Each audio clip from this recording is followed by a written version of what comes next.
Now that we have covered microeconomics, we will move to second part of economics, which is macroeconomics. And just to clarify the difference between the two, in microeconomics, we looked at a particular company and saw demands and supply of that company, saw the elasticity of that company. We looked at the consumer behavior who are buying products from my company, the way I can use price discrimination in my company, and the form of competition that we have among the companies. Everything was around an entity. In macroeconomics, we look at the macro level things.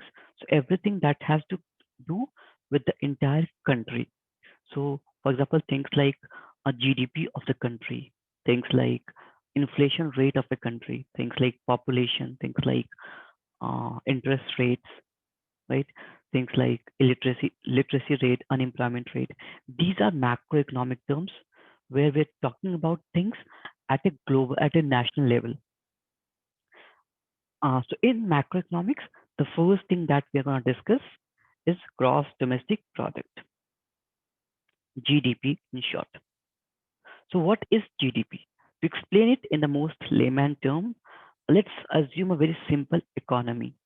Let's say that in an economy, let's say it's an island, no one else is there, and you are the only person that owns the entire island.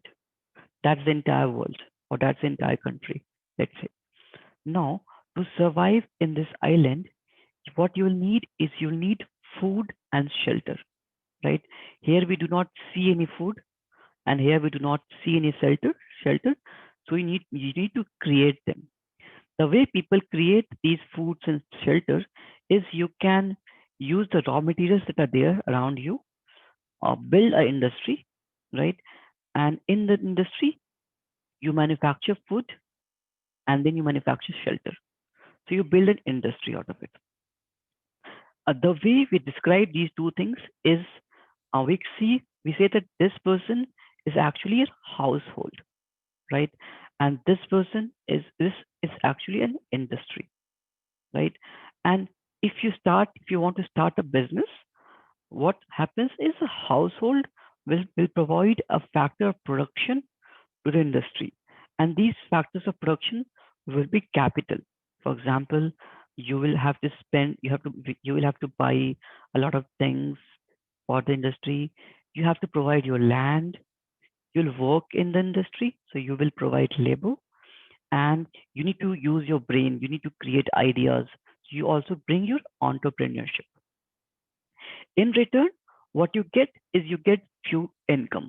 So you get building rent, you get land rent, you get wages, and because you are the entrepreneur, you get the profit as well.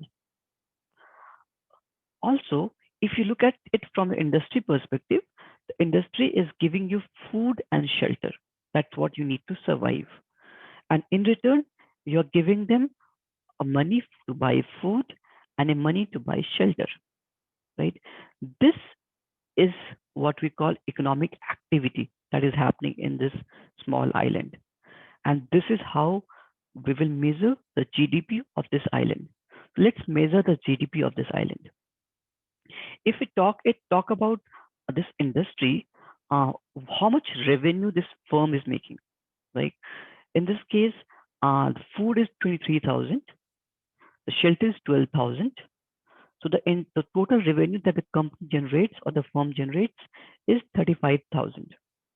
Similarly, if I look at it from a household perspective, here in this case, what is the income I'm getting as a household? So I'm getting building rent, land rent, wages, and profit. That is a total of 35,000. And how much money I'm expending? My expenditure is on food and shelter, which again comes up to be 35,000. So how should I measure GDP? Should I include all of them, one of them? So the way we calculate GDP is we can either say that GDP is the total income of this household, or we can say GDP is total expenditure of this household, or we can say it's the total revenue of the firm.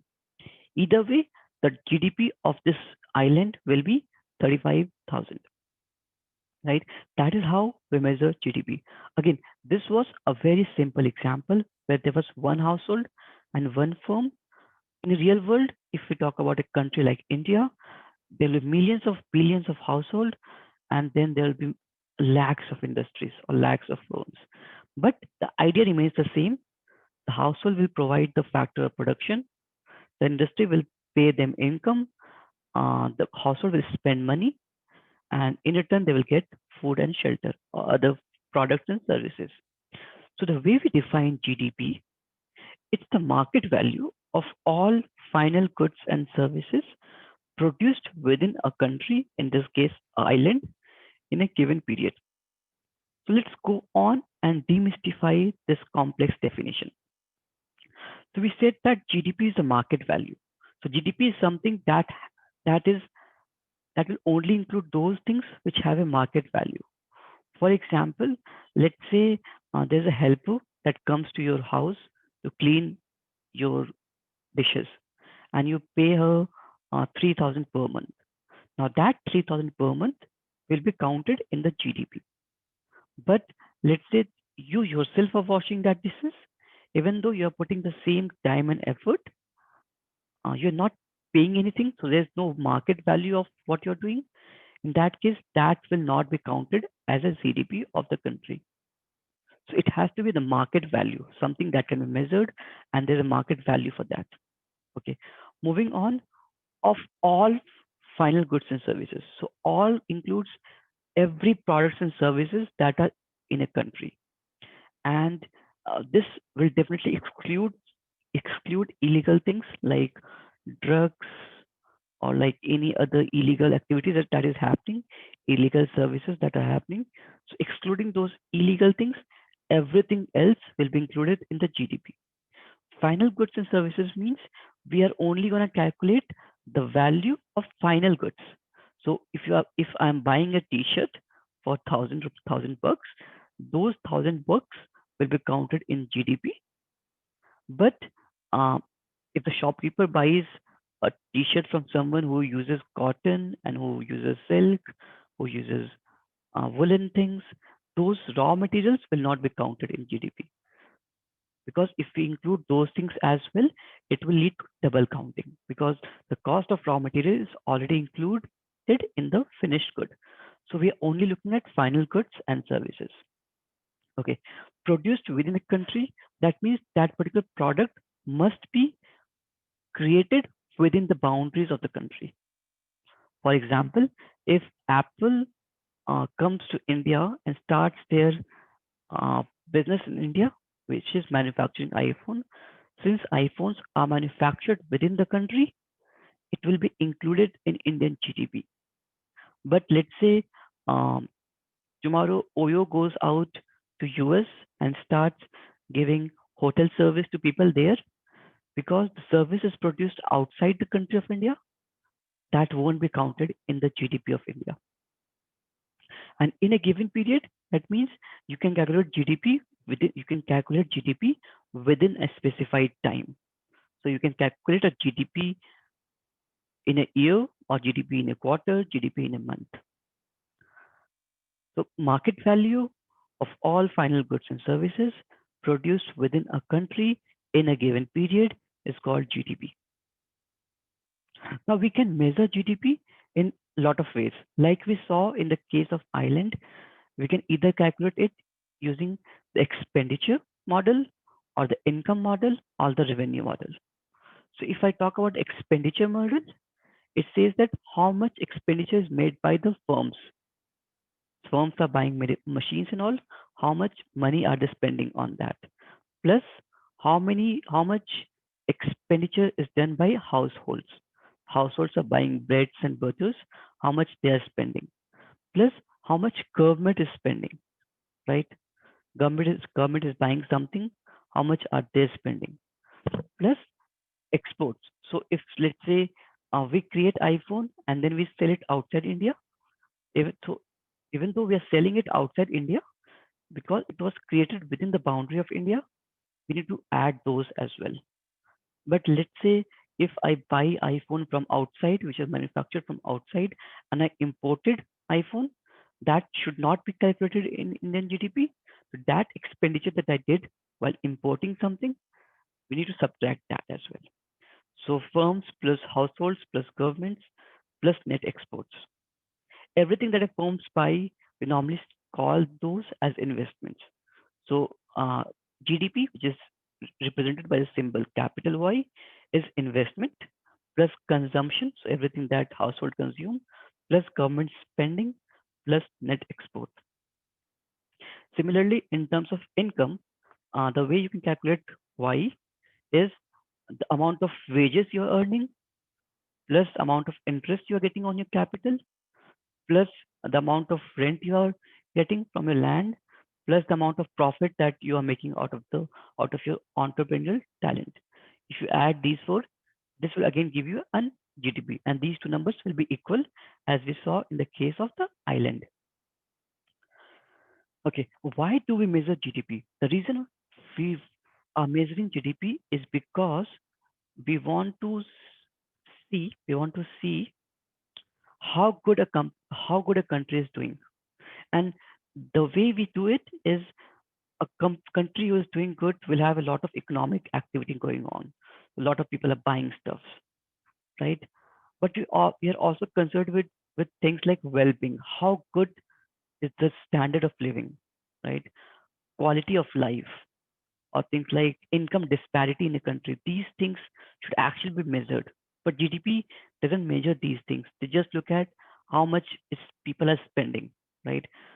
So if I just look at the GDP number, India is ranked sixth, just above France, and India crossed France in 2020 around May and June. So India is at sixth position. But does that mean that India has a better quality of life than France? The answer is no, right? And the reason is because India has a big population of 1.36 billion. It's obvious that people are going to spend a lot of money, right? And so we should actually calculate GDP per capita.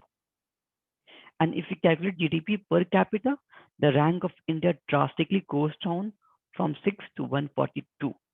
So in terms of GDP per capita, Luxembourg, Switzerland, Ireland, Norway, US, they are doing pretty well. And India stands at a very low number of 142. But again, if I look at a dollar value in US, it's not exactly same as a dollar value of India.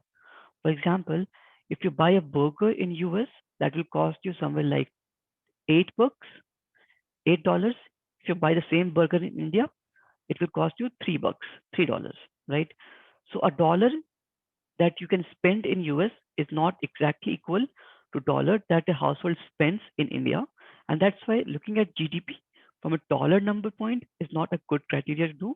So what we do is we look at purchase power parity, or GDP PPP, per capita. And that is a good indicator of standard of living in a country, right? So if we look at this GDP PPP, in this case, the third one on the right hand side, India ranks 124. So little better than 142, but still India is way below other countries. And in this case, Singapore does pretty well. So they are from 6 to 2. And then we have countries like Qatar and Ireland coming in. But just having a good GDP doesn't necessarily mean that you are living a very happy life, or the standard of living is very good. So what we do is we look at happiness score. So how happy are the people in the country, right?